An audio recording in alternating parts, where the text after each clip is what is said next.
There comes a moment in every life, sometimes quiet, sometimes thunderous, when we are faced with a question that doesn't come with clear answers.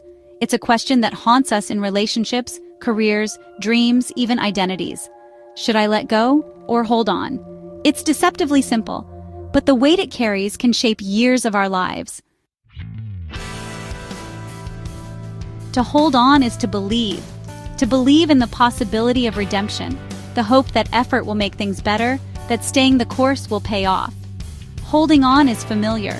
It's the thread of continuity we cling to when the world spins out of control. It can be a person, a job, a city, a dream we've carried since childhood.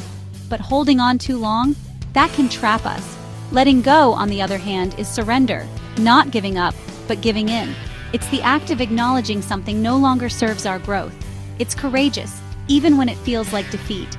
Letting go is a form of grace, of trusting that something else, something better, might exist beyond this chapter. We hold on because we are human, because we're wired for attachment. We are told to fight for what we love, to never give up, to be loyal, persistent, steadfast. And those are good values, until they stop serving us. We stay in relationships that don't nourish us because we once believed they would. We keep jobs that drain us because they offer stability.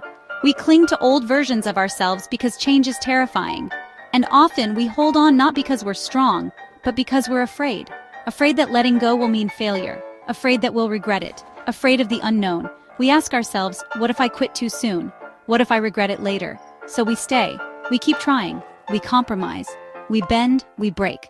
All in the name of holding on. Letting go is not always about endings. Sometimes it's about making space. It's about choosing yourself when you've given too much. It's about closing the door so another can open. It's about releasing the tight grip we have on outcomes, on expectations, on people. Letting go is an act of love, not just for others, but for yourself. It's the moment a parent watches their child leave home. It's the instant you walk away from a dream that's become a prison. It's the quiet decision to stop chasing someone who no longer meets you halfway. And it's rarely loud. It doesn't come with a big announcement. It often happens in the stillness, a moment of clarity, a sigh, a final tear. One of the hardest parts about this choice, let go or hold on, is that we never get a guarantee. There's no sign from the universe that flashes, now is the time. Sometimes the outcome of either decision is hidden in fog. The job we leave might have improved next month. The relationship we hold on to might never heal. We just don't know. And that uncertainty, it really paralyzes us. But life isn't about guarantees. It's about choosing, and then choosing again if we need to.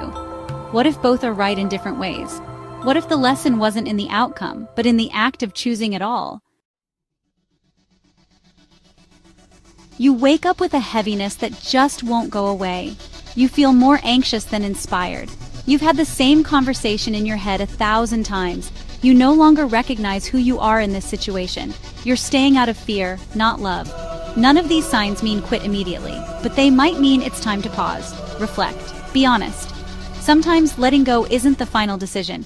It's the first step towards something better.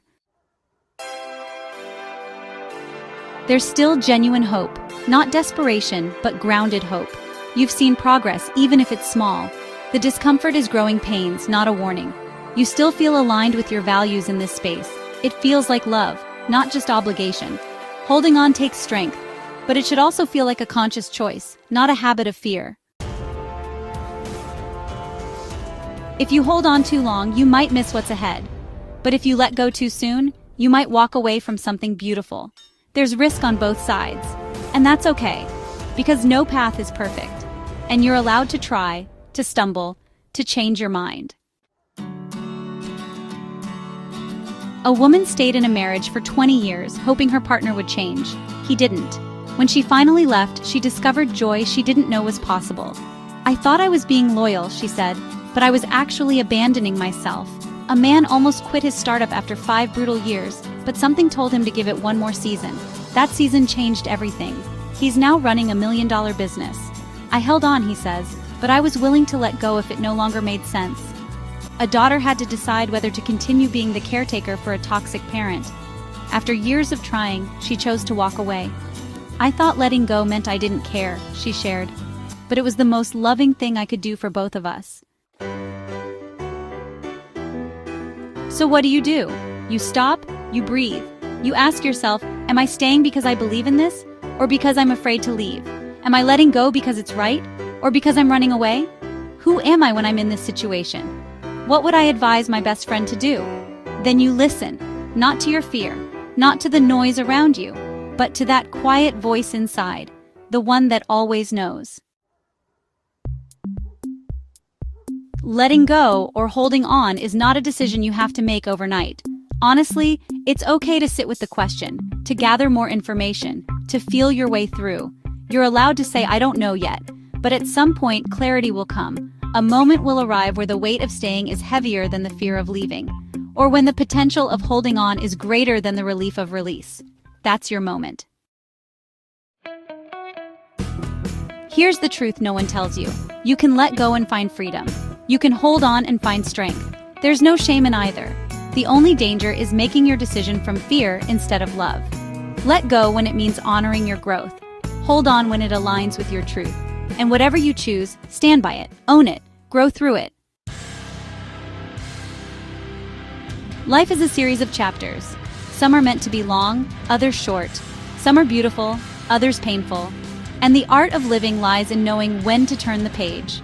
So today, ask yourself, let go or hold on? There's no right answer, just the one that sets